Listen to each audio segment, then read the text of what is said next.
It's time for your Revelstoke Mayor Report with Mayor Gary Sauls. Good morning, Gary. Good morning, Sean. Thanks for coming in. Not a problem. Glad to be here. All right, so we'll talk about a few things. Anything you want to dive into, touch base on? Well, we'll just touch base basically on the caribou. Know that that hasn't gone away. We're still dealing with that issue, trying to get our message across to the provincial government as to how to manage our own resources. So we're looking at that. Mayor Rice and myself talked to the delegation at SILGA, Southern Ontario Local Government Association in Penticton last week. So we addressed that so that other communities knew that this was an area of concern. Not just for us, but for all communities. And how did you guys feel that it went, in all honesty? Was it positive, or did you guys kind of leave looking at each other going, I don't know? Yeah, I know it was real positive. Some of the other communities are going like, we didn't even know this was happening. So you look at that sort of thing and go, hey, it is what it is. So. Right. So what's the game plan for the 31st? Now, is this the decision that the feds or the province makes where they go, it's closed or it's not closed, or is it a decision to defer? Or no, it'll be, I don't think they'll make that decision on the 31st. That's the last day that we can engage with the provincial government as to what our concerns are. Right. So everyone needs to get their information into the government, tell them what they think, that sort of thing. That's the final date for that.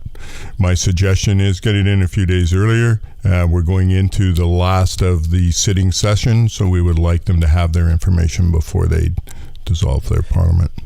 Doesn't seem like it's really accessible or easy to track down how to do it or how to get a hold of them. And it doesn't seem to have landed in much of the media, a little bit on some of the, on the national around here, but it hasn't reached a lot. And I don't know, I'm wondering how many people really understand what goes behind this particular animal. This animal carries a lot of weight. This animal does carry a lot of weight. If they do pull the pin on the Species at Risk Act, all of the backcountry will be closed, and that means we're not going to be logging. Anything north of Revelstoke will be shut down. You're not going to go to your favorite fishing lake. You're not going to be picking berries. You're not going to be hell skiing.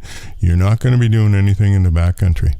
My other question was that let's say for worst case scenario, this happens. Okay, so it would probably definitely hurt Downey, hopefully not completely, but it could, and I could see that happening. I'm sure they have their concerns. We have CP Rail, and we do have the ski hill, and that wouldn't necessarily be affected. But one of the matters about the caribou was still predation. So, okay, we close off the last 60,000 hectares. Is that what it was? It's approximately that number? Yeah, pretty much. I think we've got 2.2 million hectares closed or potentially being closed in the province now. I want to just mention Banff National Park. So Banff National Park's been there since 1885, and there now is no more caribou in the park. So there hasn't been any hunting, there hasn't been any human interaction, anything regarding that. There's no more caribou there.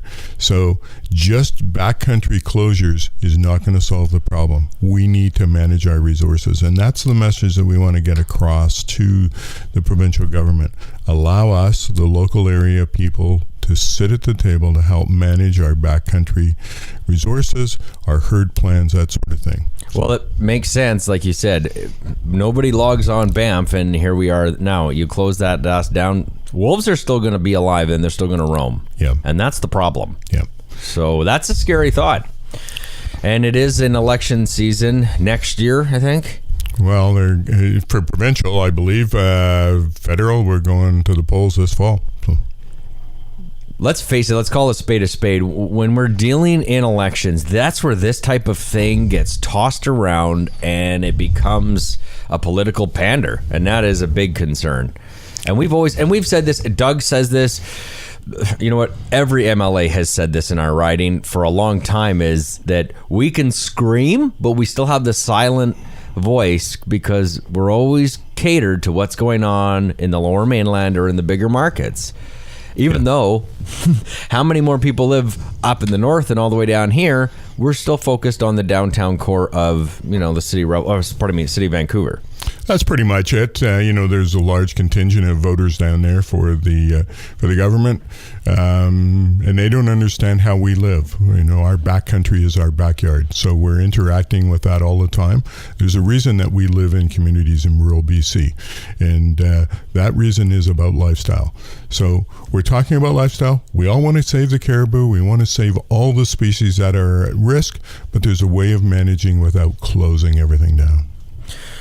All right, so if you're very passionate about it, you should send in your notes. To be honest, I'm not sure how you could track that down because I haven't found that they've made it readily available, but I'm certain it is available on their government website. It is, and I think if you go to the caribou recovery process or Google caribou recovery, you'll find an email there. Okay, so that's what's going on in the backcountry.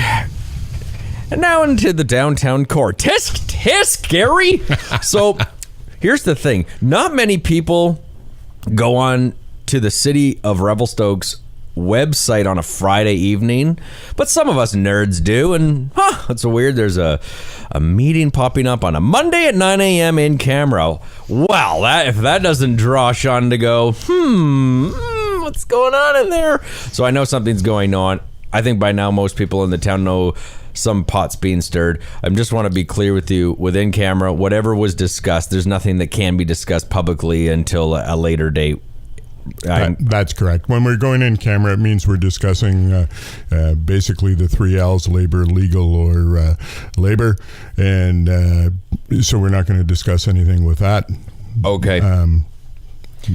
There's a council meeting on Tuesday. Correct. At 3 o'clock, so I'm sure whatever was on in camera will probably come up during the regular council meeting. And if you want to know, well, you can check out online. Of course, you can go in and get a seat. Not that you can hear anything in that room. That's weird the way it's just laid out, right? You sit in the back and you're like, speak up!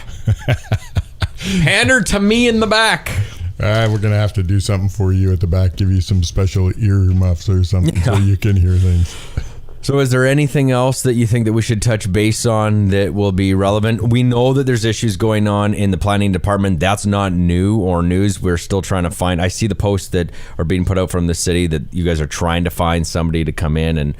And we do have interim people coming in three times a week. Yep. Okay. And so I'm not, so let me talk about what's happened so far. So I think everyone in the community is pretty well aware. Our building inspector, building manager, D'Angeline, has moved on. He's left Revelstoke, gone on to Vernon, working in the city of Vernon.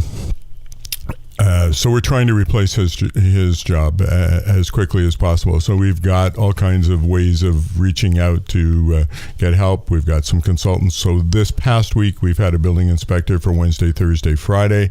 We've had a planning consultant in from McElhaney, who's been here for most of the week. Next week, I do not know how many staff that we're going to have on either front going forward, because it's kind of a week-to-week basis trying to find people and pull them in from other areas, trying to get some help from other municipalities as well. So we're working on that. And I've been diligent about getting the message out to our development community. The staff have a way of messaging to the development community and working through the issues.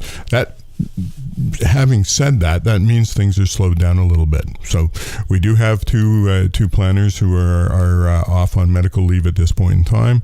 I'm not sure when I expect them back, but having said that again, we're working through the process. Is it slow? Is it something that we want to be dealing with? No, we would prefer to be have a full complement of staff and just be going forward and flying through, because this is going to be a busy build season. All right, so we're in it a little bit, and you're prepared for the next thing, right? And that's going to be the sewage lagoon smell. You know it's coming back. Yeah, absolutely. We'll deal with that. The unfortunate thing with that sewage lagoon is we're proactive in putting the things in that we need to digest the material, and so that we don't have the smell. You never know if it works until the smell comes. And if the smell comes, then it means we're not as quick, or we don't have enough in, or they have to adjust things. But the staff are kind of on top of that and trying to get it managed. Okay, well, thanks, Gary. And if you have any questions, you can send them to Gary directly. If you have any that you want me to ask, well, ask, and we'll do it on Fridays at 8:40. Thanks, Gary. Good enough. Thank you. Thank you.